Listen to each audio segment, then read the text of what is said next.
All right, on to Module 2 we go. So Module 2 is a pretty big one and quite important. It's about project delivery methods and contract documents. So going through some of the content here really quick, Chapter 3 is really important just to understand, you know, the title is called Nature of Contracts and is really, following a couple important things like the elements and what makes a contract legally binding. So just some sort of general information, but quite important to understand what these terms all are. So, what the contract is, the different descriptors of those contracts, and then really these elements, right? And there's 5 elements that have to take place in order for a contract to become legally binding.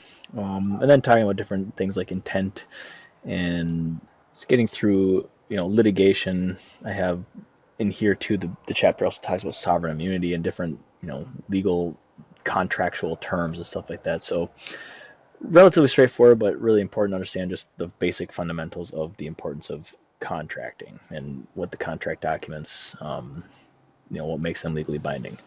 Chapter 4 is about real property and the Lien Act, and this one's really important because on every project you'll be dealing with liens, and in order to have liens, you have to have property.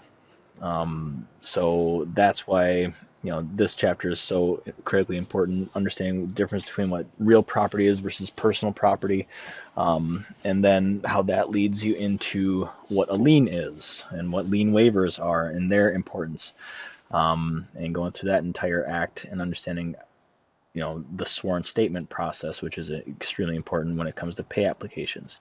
So those are sort of the big things to hit on. There's also eminent domain kind of goes back with sovereign immunity, talking about government rights when it comes to contracts and it comes to land.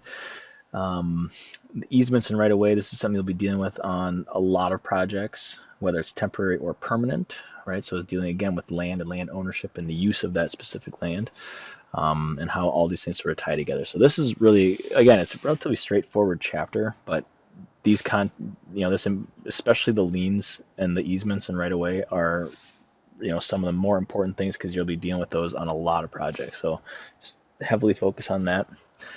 If there's anything else in particular I didn't mention in here in this lien portion about sworn statements, but that is a really important piece of this too. So just make sure you understand what a sworn statement is and understanding its importance to a project, how you can even go about filing a lien claim, the protection policies in place for that, and how you can't do it unless you have sworn statements and all those are accurate. So, and how that ties then into your pay application process. We'll talk about payments later in the course as well, but this all kind of leads into it. The one tough thing to mention, or tough thing that I always run into with this course, is so much of the content overlaps. There's nothing that's very linear in this industry, but you have to kind of teach linearly. So just make sure you understand that as you're going through a lot of this stuff, it will come up later and vice versa because they do highly intertwine. Once we get into chapter 2, this is where we talk about contracting methods. So this is delivery.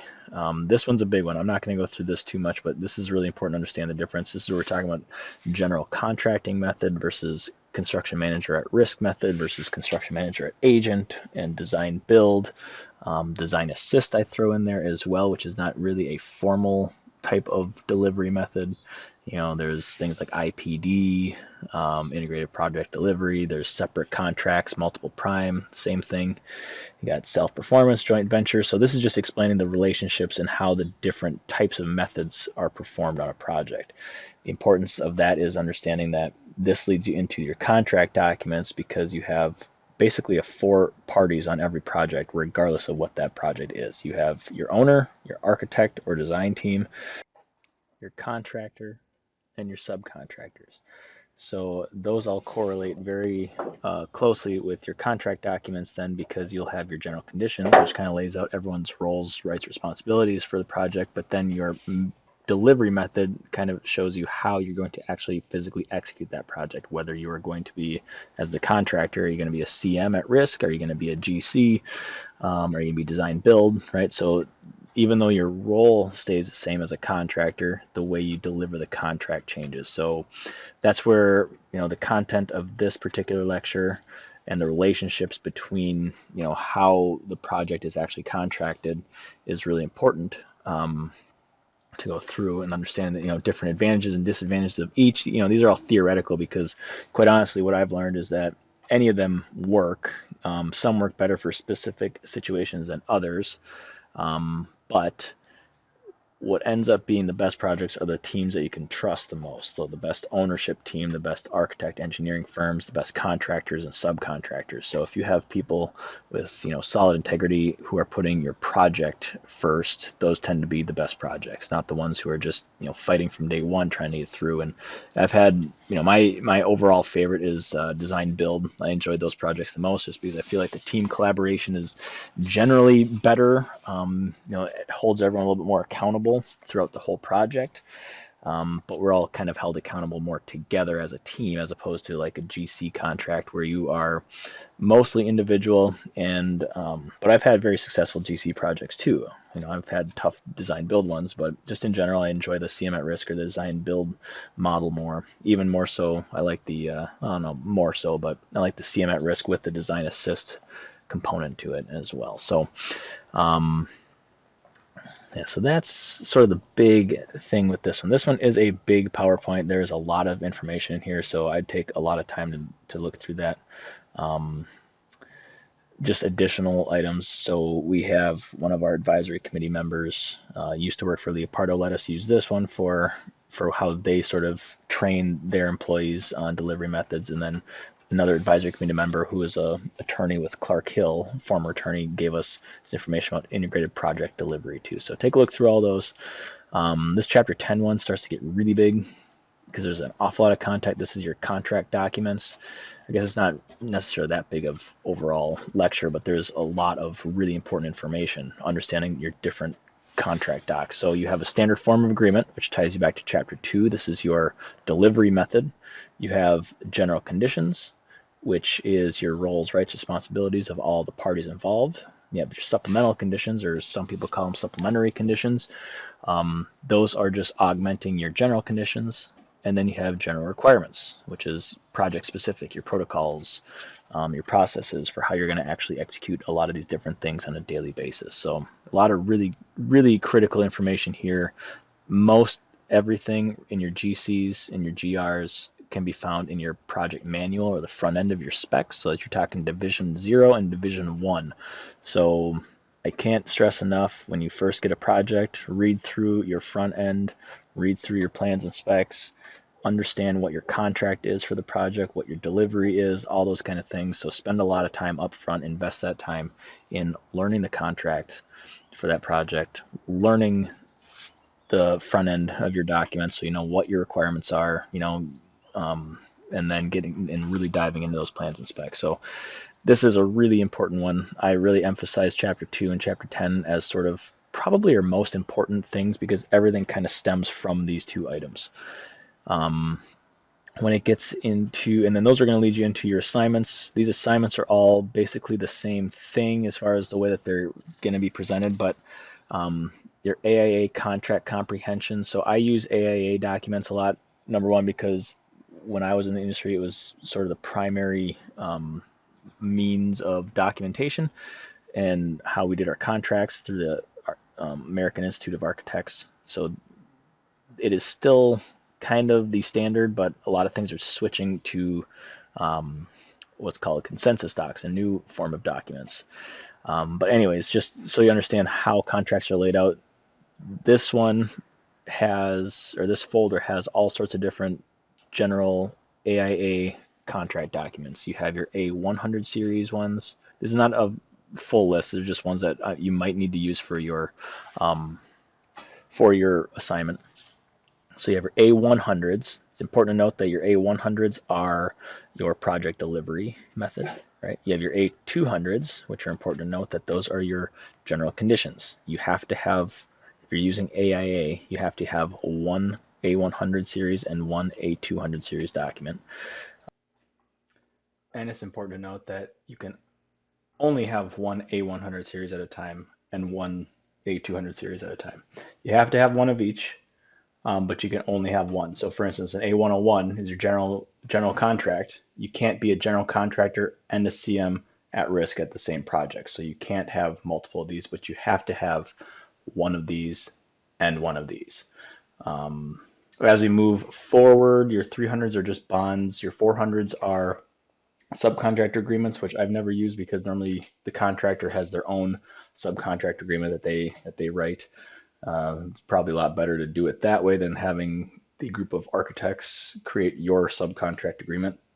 And then once you get to the G series, you have a lot of different things too, like your change orders, your continuation sheet, you have pay applications and stuff like that too. I don't have all those documents in here, so depending on your project type, you might use a lot of these, you might not use none of these. But if you are using AIA documents, you would be using one of the A100s and one of the A200s. It's also important to note in that assignment too, there might be some other AIA contract documents that you might need as well beyond those. So I did provide somewhere in here your AIA contracts website, so you can take a look through those and see what other documents there might be. So you're basically just look through those documents, answer the questions, understand which project delivery the question is asking about, so you know which document to even start looking in. It's kind of like a scavenger hunt to find information and understanding which documents you're looking in. The A2.2 is very similar. However, all we're doing now is diving into the general conditions of your contract. So making sure that you know that we're just looking at the A201 series, and you're just going to be answering questions there. And then to further this, A2.3 is getting into additional contract documents, but it's just your Division 00 and Division 01 of your specs, which are your general conditions and your general requirements. So instead of looking at your contract, what you're going to be looking at is the spec book. So we're going to use the Staybridge Hotel spec book for this to answer questions. So again, all those things sort of in concert together help you understand what all your contract documents and where all the information is within those contract documents. The discussion post, again, it's important to finish up your assignment first, then go into your discussion post. Your grading rubric is there just like it is for every module. There is a question in this discussion post getting out of, it's kind of bouncing around throughout this module, but getting out of the AIAs and getting into the consensus docs too. So the last question in there is referring to consensus docs and comparison. So you're gonna have to take a look at these documents, because the consensus docs sort of try to consolidate and try to streamline how your contracting works. And consensus docs is a group of architects, engineers, contractors, subcontractors, project owners, material vendors, I think, are involved, and everyone who has a stake in the industry sort of working on contracts together to make them a little bit more clear and less interpretive.